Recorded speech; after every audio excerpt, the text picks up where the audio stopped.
Hey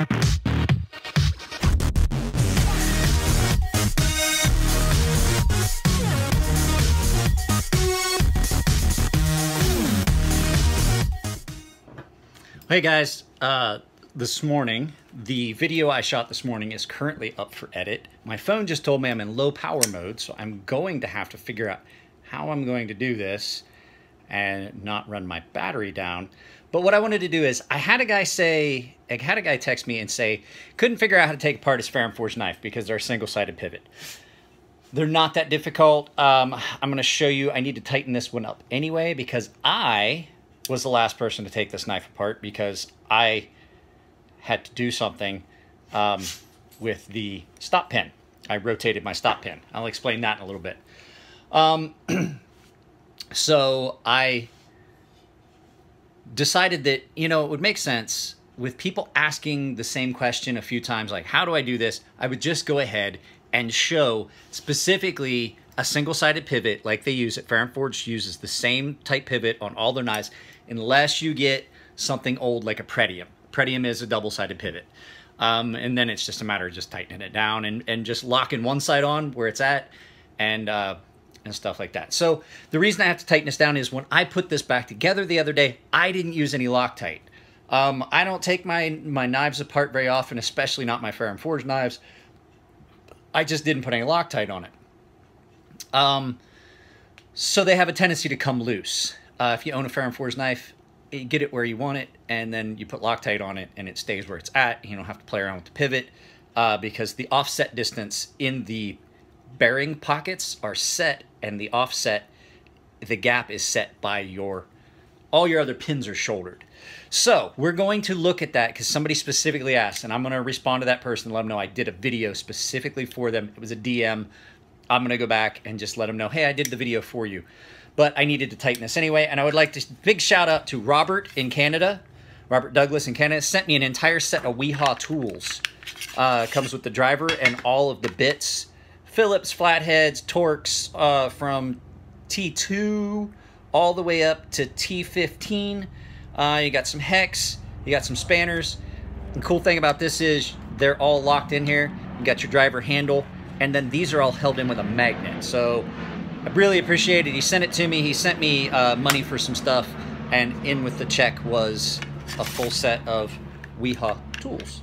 So yeah, we'll go ahead and we'll take a look at that. Let me get this turned around, and I'll just do this real quick. And then, so you guys know, I am spending the rest of the weekend with my daughter. So the rest of the week, pretty much. You guys, let me get this turned around, and I'll talk to you in a minute. All right, guys, here's the key to this. The pivot in this, and I'm going to flip this back around so I can show you exactly how to do this. The pivot in this is a T15 Torx bit. T15. Oh, I'm trying to do it through the viewfinder. Drops right in there. All your other hardware on this, with the exception of, you shouldn't really be messing with this. The screws that hold your, unless you're refinishing a knife, you really shouldn't be screwing with anything else. These are all T8s. This is different. This is not. Now, I'm going to talk about that in a second when we get done. So basically, you have a pivot here that is a single-sided pivot that slides through, and then the screw goes in on the other side. Now, I do have to flip this back around because the technique I'm going to show you for doing this is kind of interesting. Get that ready. We got our T15. T15 for that. Hang on just a second. So, with that being said, that pivot, a lot of times what'll happen is people will get that driver bit in there, and they'll try and take that out, and they'll try and loosen it up, and that pivot, they'll just put their finger on it and think they can put pressure on it, and it just spins because they're Loctited in there. So the key to it is you've got to put some pressure on that pivot. You got to put some tension on that pivot somehow. Best way to do it, and I'm going to move this down a little bit so you can see what I'm doing. Best way to do it is you get it against your chest, right here, or you're against your belly. I usually put it right here. Put it at an angle, push in a little bit, put your hand on it, pull back against the blade like this so that you're basically putting, like you're trying to bend the knife. And it puts tension on that pivot inside where it rides. And then you can just, there we go, right like that. because mine was trying to spin. I could feel it try to spin, but I was putting enough tension on that. And then when you tighten it, you do the same thing. Now, you don't have to go crazy, insane tight on that. Now you're going to feel and see how tight you want it. And all you need to really do, because tightening a pivot down hard on a Ferrum Forge really doesn't get you anywhere, because your pivot doesn't do anything. Like I said, these pins here are what set the gap distance in this. That's why they don't use a washer in there. Because it doesn't, if you crank down more on that bearing, you're not doing anything really on that screw. You're not going to do anything, because your distance basically is set, because all of these are shouldered at the same distance, and it holds that titanium the same distance. And so having all that distance set by using the shouldered hardware that are the same width, you don't need those bearing pocket washers in there, because once that washer track is cut, it's not going to continue to cut any further. And that's why they get smooth to a point where there's almost zero resistance. Mine needs cleaned up. I might have actually give that a little quarter turn back just a little bit. This is still a fairly new knife. Buttery smooth though, and so what it does is once that track is worn in there for those bearings just going, it's not going to get any deeper, so there's no need for a bearing because your distance is set. I actually had, because once I've taken one of these apart, I usually don't put Loctite because I check my knives pretty regular. I actually had one of these that the screw fell completely out of. It was my NTAC, which was in my pocket a little bit ago. I don't know where I put it. The screw actually fell completely out. That's why it has a new screw versus the old screws. The screw fell completely out, and I carried the knife, and it worked. I actually did not know the screw had fallen out until I realized that there was a little blade play, and I was like, holy crap, because the pivot did not fall out because there was enough tension stayed on. Now, it wouldn't have stayed like that for very long. I'm not going to lie. It would not have stayed like that for long. But, you know, basically, that's how you get the pivot undone. Now, the fact that they do use Loctite, sometimes you'll get one where you're just, and it spins. There's a trick. There's another trick. Because everybody's like, oh, red Loctite, it's the death, you know. And to tell you the truth, I don't take my knives apart very often. I had this apart for a specific reason, and I'll explain it in a minute. I told you. You take a lighter, and you just heat that pocket up. That screw and pocket up just a little bit. Titanium distributes heat amazingly well, and so it gets through all of that. It melts that Loctite, and then you can pull that screw right out just by doing that same maneuver. Get it up in your middle of your breastbone, push, or down in the middle of your solar plexus, push and pull to try and bend that knife, and it just puts a little bit of tension on that inside that, and it allows you to undo the screw without letting that pivot spin. And Bob's your uncle, that screw comes right out. Now, I took this apart because, like I said, all knives eventually are going to get lock rock. And the first thing it's going to give is softer the two parts. And the stop pin on this knife is softer than a 20 CV. And I use this knife a lot. I'm not going to lie to you. This knife does not get babied. It's a very expensive knife, but it does not get babied, and it gets used a lot. And I noticed that it was starting to feel a little weird, like it had some, and I noticed that the blade had not had any change to down inside the pocket where the stop pin sits, but the stop pin had changed. So what I did was, the spot where the stop pin looked like it was starting to wear, I took the stop pin out and I flipped it.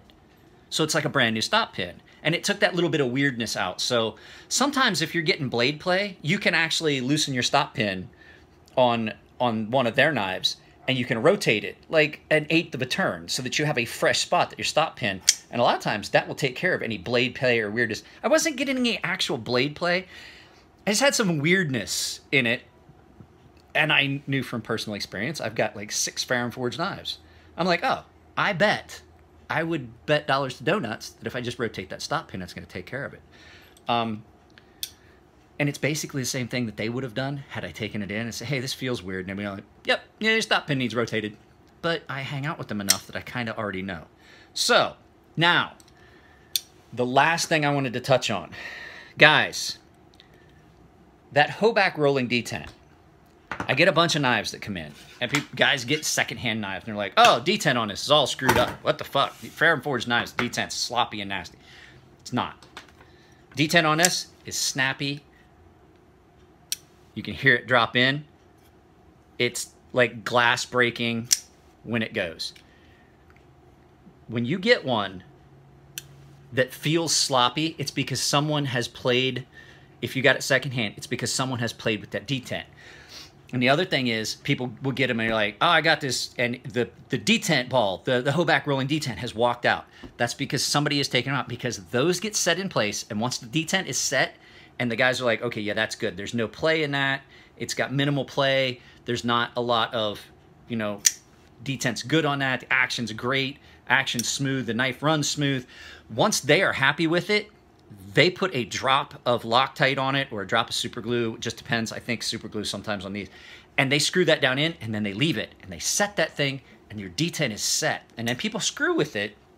And yeah, it's your knife, but it's not recommended. And then knives come back to them for warranty work, and they wind up spending time working on stuff, and I wind up spending time on stuff that easily could just be if people would just not mess with the detent on them. 99.9% of the time is amazing when they leave their shop.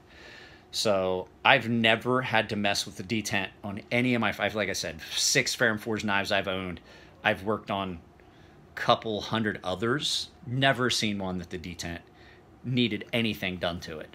So, you know, it's your knife, it's your decision. If you want to play around with the detent, that's 100% your decision. Just keep in mind that once you do that, those things will work out. The tension that they have to deal with in and out of that deep seat pocket that they sit in is a tension that is going to cause it to possibly walk itself back out.